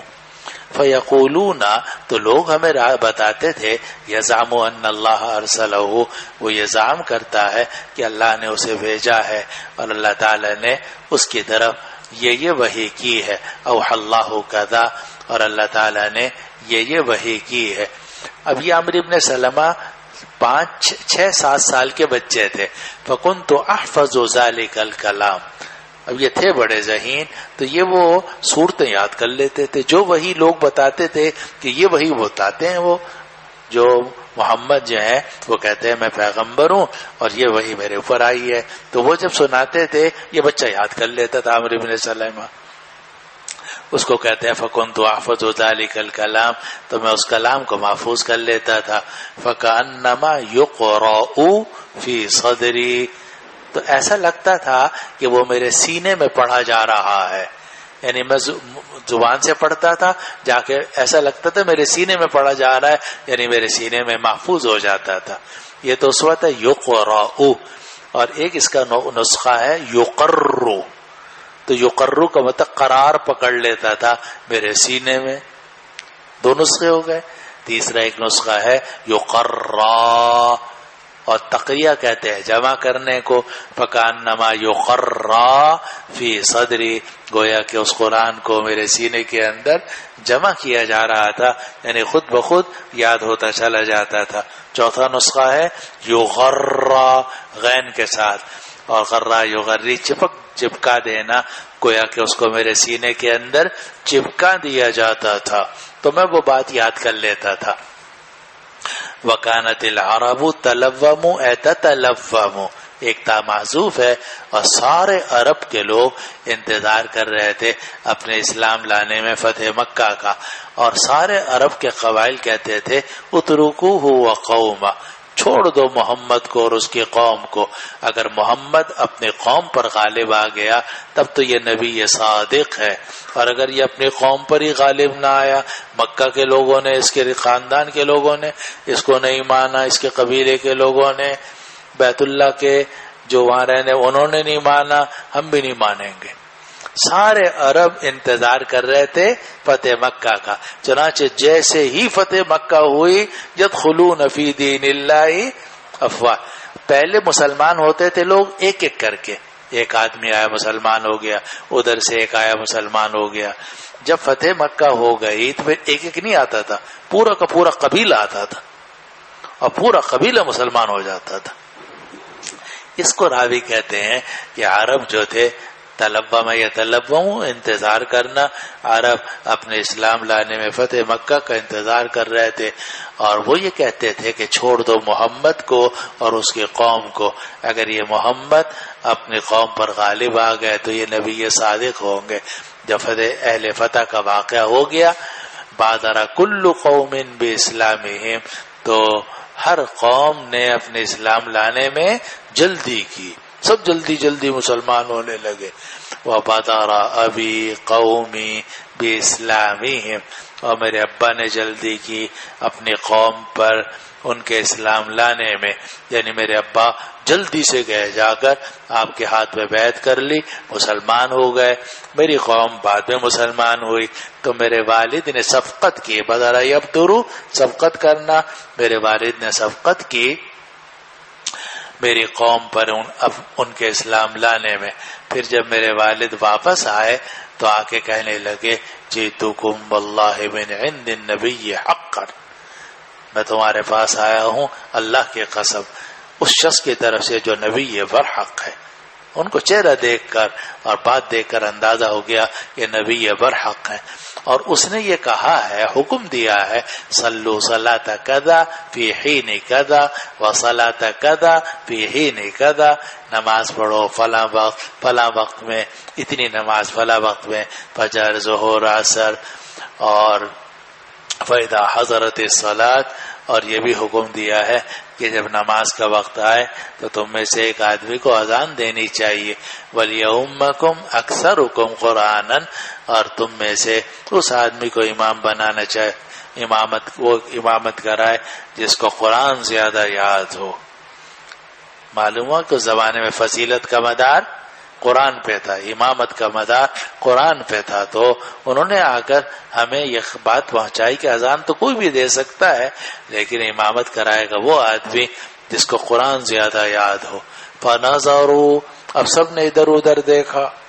فلم یکن احد اکثر قرآنا منی، لیکن کوئی بھی شخص ایسا نہیں تھا جس کو مجھ سے زیادہ قرآن یاد ہو. لما کنت اتلقى من الرکبان، اس لیے کہ میں تو قافلے والوں سے قرآن سیکھتا رہتا تھا. فقدمونی بین ایدیہم، تو انہوں نے اپنے آگے مجھے کر دیا کہ چلو تم امامت کراؤ. وانا ابن 60 او 70 سنین، اور میری عمر اس وقت میں 6 سال یا 7 سال تھی. اسی سے امام شافعی رحمہ اللہ وغیرہ نے استدلال کیا کہ صبی ممیز اگر امامت کرائے اور اس کو پتا ہو کہ امامت اس طریقے سے کرانا ہے تو نماز ادا ہو جاتی ہے. ان کے نزدیک ہر شخص کی نماز اپنی اپنی ہے، وہ اپنی نماز کے ذمہ دار ہے، آپ اپنی نماز کا ذمہ دار ہے. اور احناف کے نزدیک الامام ضامن، کہ امام کی نماز متضمن ہوتی ہے مقتدی کی نماز کو. والشیء یتضمن ما تحتہ ولا یتضمن ما فوقہ، اس لیے ہمارے نزدیک سبھی کی امامت جائز نہیں ہے. لیکن امام شافعی رحمہ اللہ اور دوسرے امام کہتے ہیں کیا ہوا، پڑھا رہا ہے، اس کی نفل ہے، ہماری فرض ہے. وہ اگر نفل ہے اس کی تو ہوتی رہے، وہ پڑھا تو صحیح رہا ہے نا، ہماری فرض. اور ان کے ہاں تو یہ بھی جائز ہے کہ وہ آدمی جو ہے نا ظہر پڑھ رہا ہے، آپ عصر کی قضا اس کے پیچھے پڑھ لو، یا وہ عصر کی قضا پڑھ رہا ہے، آپ ظہر کی پڑھ لو. 4 رکعت وہی پڑھا رہا ہے، 4 اس کی اپنی نماز ہے، آپ کی اپنی نماز ہے. ان کے نزدیک اتحاد کوئی ضروری نہیں ہے. اس لیے امام شافعی رحمہ اللہ اس سے اور آپ کو ایک لطیفہ بھی سنا دو چلو. میں گیا وہاں لندن، ایک ہی مرتبہ میرا جانا ہوا. اس وقت تک یہ واقعہ نہیں ہوا تھا گیا 11 کا. تو خیر وہاں پہنچا تو ایک بزرگ ہے وہاں، بڑے مفتی ہیں، بڑے عالم. وہ مجھے ملے، کہنے کا بڑا لطیفہ ہوا ہمارے ساتھ.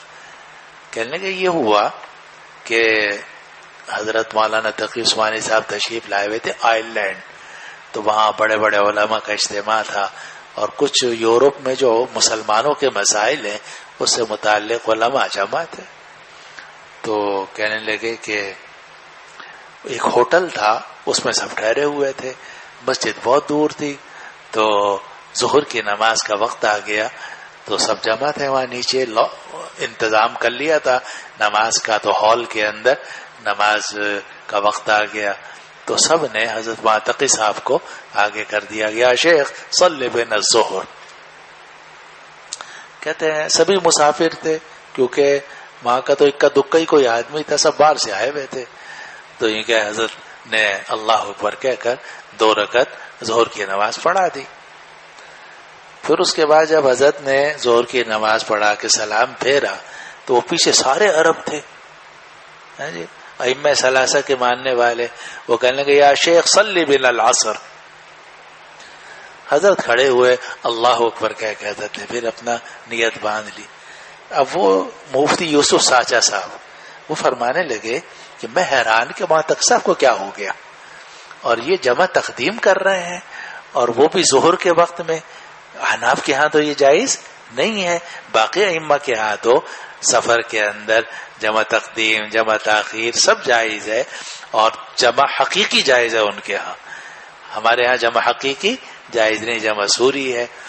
تو میں سوچنے لگا کہ معتقد صاحب کو کیا ہو گیا، کیا انہوں نے جمع حقیقی کا فتویٰ دے دیا ہے، یا ان کا اپنا رجحان یہ کہ جمع حقیقی جائز ہے.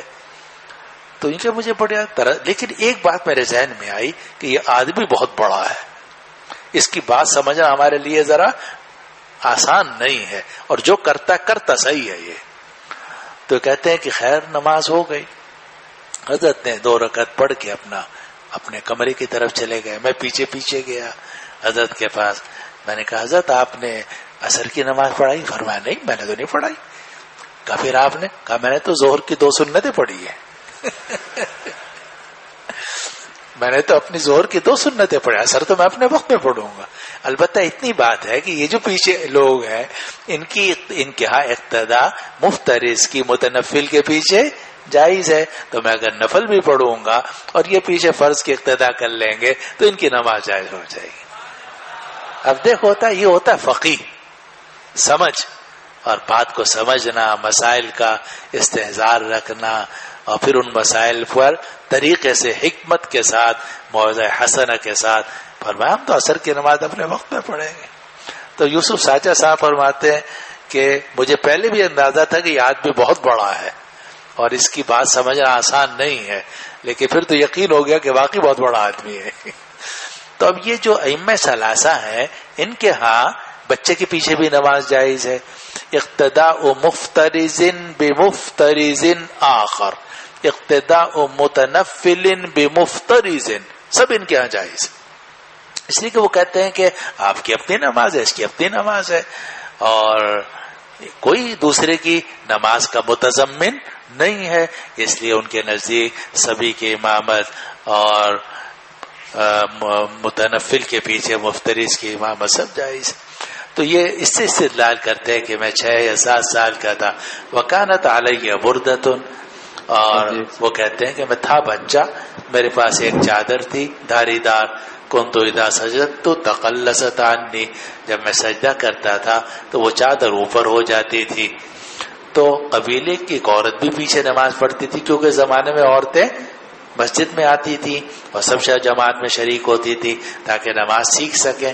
تو قبیلے کی ایک عورت نے کہا الا تغطون عنا استقارئکم، کہ اپنے قاری صاحب کی سرین تو چھپا دیا کرو. جب قاری صاحب سجدے میں جاتے ہیں تو ان کی ران اور سرین پیچھے سے نظر آنے لگتی ہے، چادر ان کی چھوٹی ہے، تو تم کم از کم اپنے قاری صاحب کی سرین تو چھپا دو. فاشتروا اب یہ وہ بات ہے جس کو احناف دلیل کے طور پہ پیش کرتے ہیں کہ چلو ٹھیک ہے، لیکن یہاں تو صدر عورت کا مسئلہ ہو رہا تھا، اور اگر امام کا صدر ہی جو ہے وہ نہ ہو تو نہ آپ کے نزدیک نماز ہوتی ہے نہ ہمارے نزدیک ہوتی ہے. تو اس روایت سے تو یہ بات معلوم ہوتی ہے. الا تغطون عن فاشتروا فقطعوا لی قمیصا، تو سب نے کپڑا خریدا، میری ایک قمیص بنائی. فما فرحت بشیء فرحی بذلک القمیص، تو مجھے کبھی کسی چیز کی اتنی خوشی نہیں ہوئی تھی جتنی اس قمیص کی خوشی ہوئی. کیونکہ اس زمانے میں تو ایک چادر اوپر ڈالتے تھے ایک چادر نیچے، اور اس بیچارے کے پاس تو 2 چادریں بھی نہیں تھی، ایک ہی چادر تھی اور وہ بھی اوپر ہو جاتی تھی. تو جب سب نے مل کر ان کے لیے قمیص خریدی تو کہتے ہیں مجھے بڑی خوشی ہوئی کہ صاحب میں امام صاحب ہوں اور میری قمیص ہے. استاد جی، چلو جی، استاد جی کہاں کون؟ Seat number 61. Seat number 61. جی ارشاد. استاد جی، نابالغ بچے کے پیچھے تراویح پڑھنا کیسے؟ اس کا بھی یہی ہے، ائمہ ثلاثہ کے یہاں جائز ہے. ہمارے ہاں نابالغ جو لڑکا ہے اس کے پیچھے نابالغوں کی جماعت تو ہو جائے گی، لیکن آپ جیسے داڑھی والوں کی نہیں ہوگی، آپ کو کسی داڑھی والے کو تلاش کرنا ہوگا.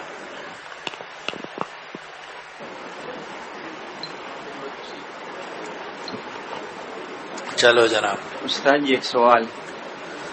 کون کہاں؟ جی صحیح ہے، صف بندی جو ہوتی تھی وہ پہلے تو مرد کھڑے ہوتے تھے، صف بندی ہاں پہلے مرد کھڑے ہوتے تھے، پھر بچے، پھر عورتیں، تو سب سے آخر میں عورتیں ہوتی، تو وہاں سے امام کا نظر آنا تو مشکل. ایسا معلوم ہوتا ہے کہ وہ قبیلہ کوئی بہت بڑا نہیں ہوگا، یا فی الحال اس وقت میں مسلمان کم ہوں گے تو وہ عورتیں کو نظر آ جاتا ہوگا. چلو جی. بسم اللہ الرحمن الرحیم. نام محمد یاسر، ولدیت عبد الرحمن، تعلق ایران سے ہے. ابتدائی درجات اولا سے سابعہ تک جامع دارالعلوم مکی پڑھے اور پچھلے سال سے یہاں زیر تعلیم ہوں. مع الاسف حافظ قرآن نہیں ہوں. الحمدللہ روزانہ 1 پارے پڑھنے کا معمول ہے. ماشاءاللہ. الحمدللہ کا تعلق ماں قبل سے ماں بعد سے ہے؟ ماں بعد سے. چلو صحیح جی. بالسند المتصل منا الى الامام البخاری رحمہ اللہ تعالی قال حدثنا. آپ لوگ جو ہے نا تو وہاں تقی صاحب کا بہت علم حاصل کرو، ان سے بہت بڑے آدمی ہیں وہ. اللہ تعالیٰ نے ان کو بہت اونچا مقام عطا فرمایا. مجدد ہے اپنے وقت کا، یعنی فقہ کے اندر بلا شبہ انہوں نے بڑا تجدید کا کام کیا ہے، معمولی آدمی نہیں ہے. اسی طرح ان کی جو یہ تکمیلہ فتح الملم ہے اور یہ غیر معمولی بحثیں ہیں، اس میں ایسی ایسی بحثیں ہیں جہاں آدمی دوسری جگہوں میں پڑھتا ہے تو پریشان ہو جاتا ہے، ان کے ہاں آ کے مسئلہ حل ہو جاتا ہے. بڑا اللہ تعالیٰ نے ان کو علم و فضل سے نوازا ہے. میں تو لاہور سے آئے اسی لیے تھا کراچی کہ یہاں رہوں گا تو میں کچھ مجھے بھی سیکھنے کا موقع ملے گا. چلو جناب.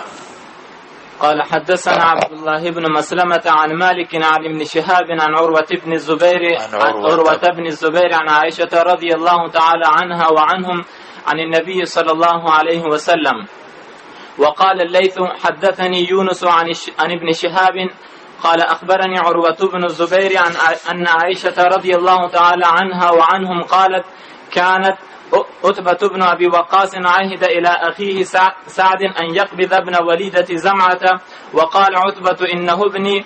فلما قدم رسول الله صلى الله عليه وسلم مكة في الفتح أخذ سعد بن أبي وقاص ابن وليدة زمعة فأقبل به إلى رسول الله صلى الله عليه وسلم وأقبل معه عبد بن زمعة. قال سعد بن أبي وقاص هذا ابن أخي عهد إلي أنه ابنه. قال عبد بن زمعة يا رسول الله هذا أخي هذا ابن زمعة ولد على فراشه. فنظر رسول الله صلى الله عليه وسلم إلى ابنه وليدة زمعة فإذا أشبه الناس بعتبة بن أبي وقاص. فقال رسول الله صلى الله عليه وسلم هو لك هو أخوك يا ابن زمعة من أجل أنه ولد على فراشه. وقال رسول الله صلى الله عليه وسلم احتجبي منه يا سودة لما رأى من شبه عتبة بن أبي وقاص. قال ابن شهاب قالت عائشة قال رسول الله صلى الله عليه وسلم الولد للفراش وللعاهر الحجر. وقال ابن شهاب وكان أبو هريرة يصيح بذلك.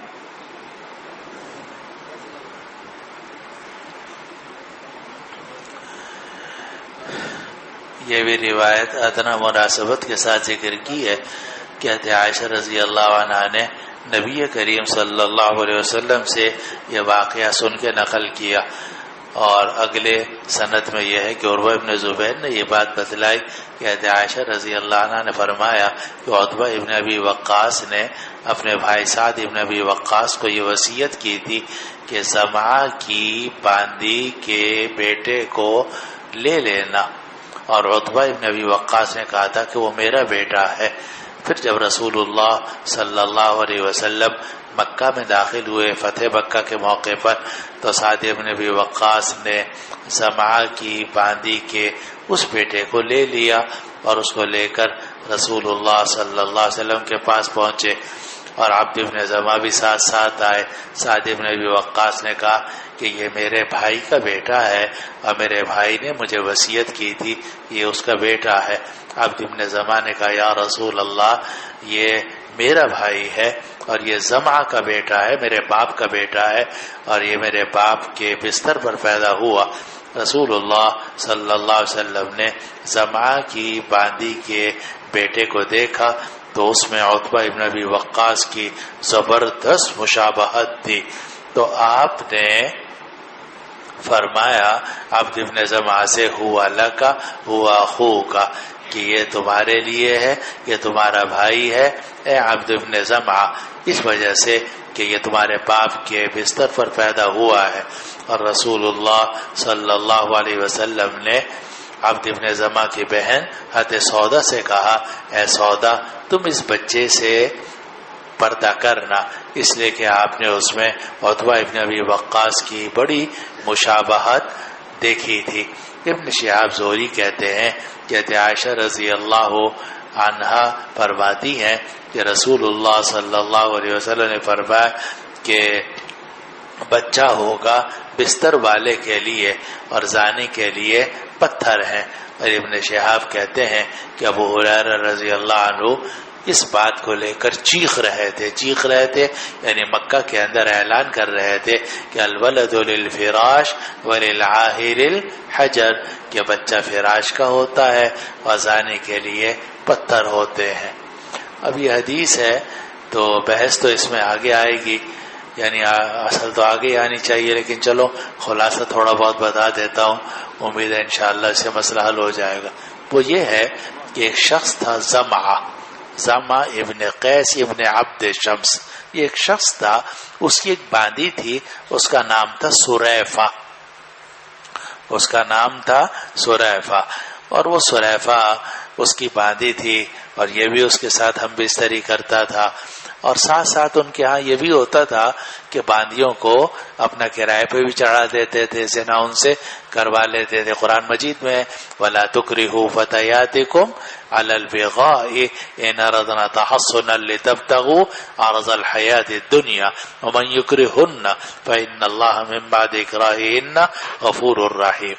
تو یہ جو زمعہ تھا اس کی باندی سریفہ تھی. اگلی بات یہ سمجھو کہ زمعہ ابن قیس ابن عبد شمس جو ہے حضرت سودا رضی اللہ عنہ کے والد ہیں.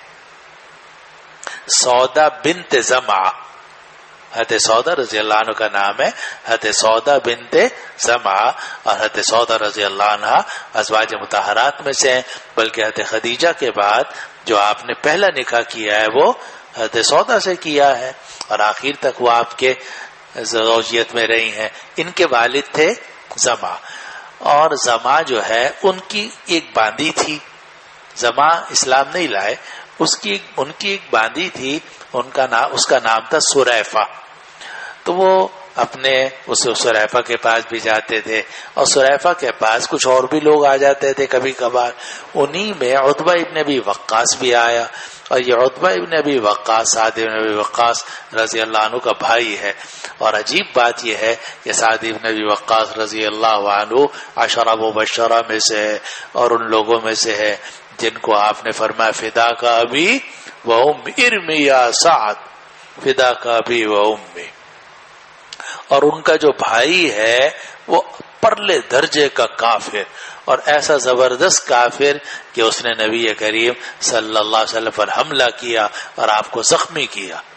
آپ جانتے ہیں کہ نبی کریم صلی اللہ علیہ وسلم کو پر حملہ کرنے والے 3 آدمی تھے، اور ان میں ایک عبداللہ ابن شہاب الزہری اور دوسرا یہ عتبہ ابن ابی وقاص۔ تو یہ عتبہ ابن ابی وقاص کافر تھا، اور نبی کریم صلی اللہ علیہ وسلم اس پر بددعا بھی کی تھی، اور بددعا کے بعد اس کی موت بھی ہو چکی تھی۔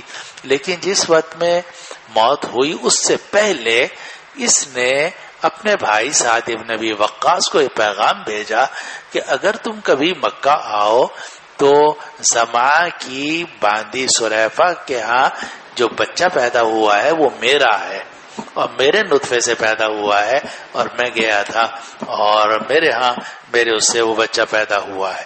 اور ایسا بھی ہوتا تھا عرب کے اندر، یہ آگے کتاب النکاح میں ساری تفصیل انشاءاللہ آئے گی، کہ وہ عورت کو پیسے لے کے کسی کے حوالے کر دیتے تھے، باندی کو، بیوی کو، کسی کو، اور وہ سجا کے ہم بستری کر لیتا تھا، بچہ ہو جاتا تھا تو وہ بچہ اس کا سمجھا جاتا تھا کہ جس نے آ کر ہم بستری کی ہے۔ تو عتبہ ابن ابی وقاص نے اپنے بھائی سعد ابن ابی وقاص کو یہ پیغام بھیجا کہ اگر کبھی تمہارا مکہ آنا ہو تو زمع کی باندی سے جو بیٹا ہوا ہے وہ میرا بیٹا ہے، تم اس کو اپنے پاس رکھ لینا، یہ پیغام بھیجا۔ اب سعد ابن وہ تو مرمر آ گیا عتبہ ابن ابی وقاص، سعد ابن ابی وقاص رضی اللہ عنہ فاتحانہ طور پر مکہ مکرمہ میں داخل ہوئے، نبی کریم صلی اللہ علیہ وسلم کے ساتھ 10 مبشرہ میں سے ہیں، داخل ہوئے تو ان کو وہ لڑکا نظر آ گیا، اور لڑکے میں بڑی مشابہت تھی عتبہ ابن ابی وقاص کی۔ تو سعد ابن ابی وقاص کو اپنے کافر بھائی کی وصیت یاد آ گئی، پتہ نہیں آواز آ رہی نہیں آ رہی ہمارے ساتھ، تو کافر بھائی کی بات یاد آ گئی، تو انہوں نے اس بچے کو اٹھا لیا اور کہا کہ یہ میرا بھتیجا ہے، یہ عتبہ ابن وقاص کا بیٹا ہے۔ جب اس بچے کو اٹھایا تو عبد ابن زمع آ گئے، زمع کے بیٹے، کہا تمہارے بھائی کا بیٹا کہاں سے آ گیا؟ یہ تو میرے والد کے بستر پہ پیدا ہوا تھا، اور میری والد کی باندی تھی سلیفہ، اس سے پیدا ہوئے ہیں، تو تمہارا بھائی کہاں سے آ گیا؟ میرا بھائی ہے۔ اب یہ دونوں چلے گئے کس کے پاس؟ نبی کریم صلی اللہ علیہ وسلم کے پاس۔ عبد ابن زمع کہتا تھا کہ یہ میرا بھائی ہے، اس لڑکے کا نام تھا عبد الرحمن، تو یہ میرا بھائی ہے، اور سعد ابن وقاص کہتے تھے کہ نہیں یہ میرے بھائی کا بیٹا ہے، بھتیجا ہے، میرا بھتیجا ہے، اور میں اس کی پرورش کروں گا۔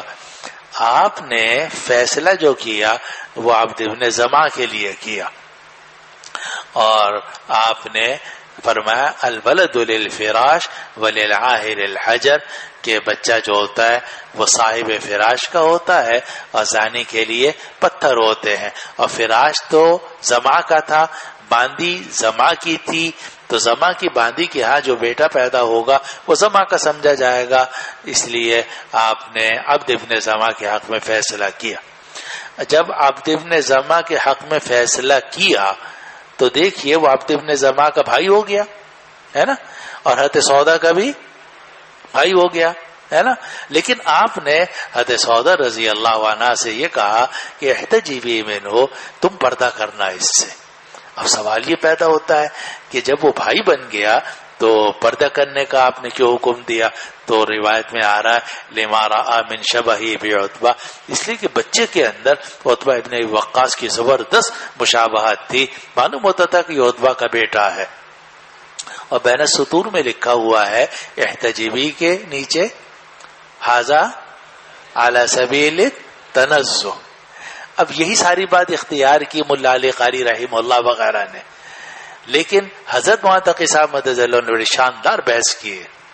اور میں لاہور میں تھا تو لاہور میں مشکات پڑھاتا تھا میں جامعہ اشرفیہ میں، تو میں نے حضرت تشریف لائے تو میں نے کہا حضرت وہ جو آپ نے وہاں قصہ لکھا ہے کہ عتبہ ابن وقاص کا، اور تو اس میں سے کہاں دیکھو یہ اس سے سارا مسئلہ حل ہوا ہے الحمدللہ۔ اب کیا ہوا، اکثر لوگوں نے یہ موقف اختیار کیا ہے کہ آپ نے نسب ثابت کیا تھا کس سے؟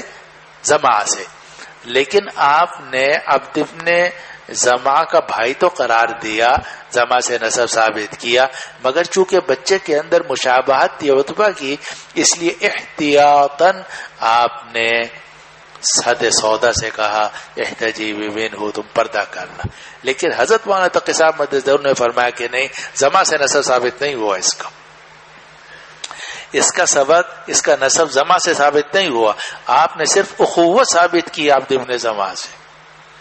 آپ نے زما سے نسب ثابت نہیں کیا، آپ نے صرف عبد ابن زما سے اخوت ثابت کی ہے. وجہ یہ ہے کہ اگر زما سے نسب ثابت کیا جائے تو لازم آئے گا تحمیل النسب علی الغیر، اور تحمیل النسب علی الغیر کی کوئی اجازت نہیں ہے.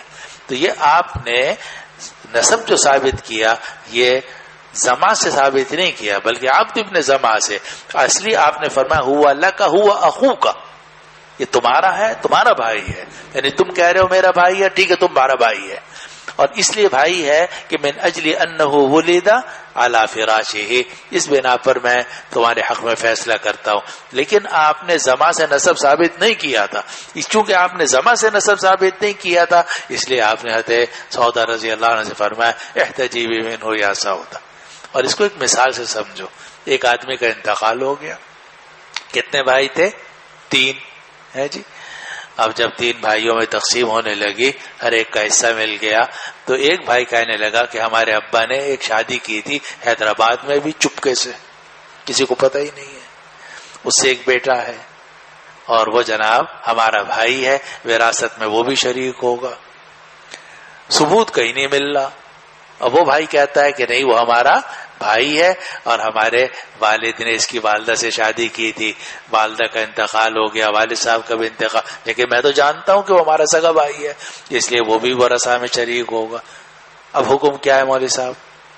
حکم یہ ہے کہ بنوت ثابت نہیں ہوگی بلکہ اخوت ثابت ہوگی. چنانچہ جو یہ کہہ رہا ہے کہ یہ میرا بھائی ہے، اسے کہا جائے ہاں تمہارا بھائی ہے، اس لیے تمہارے پاس جو حصہ گیا ہے اس میں سے آدھا اس کو دو. لیکن یہ اخوت ثابت ہوگی، بنوت ثابت نہیں ہوگی. اسی لیے اس اخوت کے بنا پر وہ اصل ترکے میں مورث کے ترکے کا حقدار نہیں ہوگا، بلکہ جو آدمی اس کے بھائی ہونے کا دعویٰ کرے گا اس کے حصے کے اندر وہ شامل ہو جائے گا. تو جس طرح یہاں، اور وجہ اس کی یہ ہے کہ آپ تحمیل النسب علی الغیر نہیں کر سکتے. یہ بحث ہے، یہ 10 میں آپ نے نہیں پڑھی ہوگی، باب ثبوت النسب وغیرہ نہیں پڑھی، مجھے پتا ہے نا. 10 کہاں پڑھی آپ نے؟ بغیر 40 صفحے پڑھے ہوں گے، 50 پڑھے ہوں گے زیادہ زیادہ. اب یہ ساری بحث وہاں ہم پڑھاتے تھے، جب پڑھتے تھے ہم نے بھی بہت پڑھائی ہے، 10 پوری پڑھاتے تھے، وہاں ساری بحث آتی ہے. تو تحمیل النسب علی الغیر کی اجازت نہیں ہے. تو حضرت وہاں تقی صاحب مدد اللہ اور محققین نے یہ بات فرمائی کہ یہ نسب زما سے ثابت نہیں کیا گیا بلکہ نسب جو ہے وہ عبد ابن زما سے، وہ بھی صرف اخوت کا ثابت کیا گیا ہے. اس لیے آپ نے فرمایا احتجیبی منہ یا سودا. واللہ سبحانہ. باقی کل انشاءاللہ، کل انشاءاللہ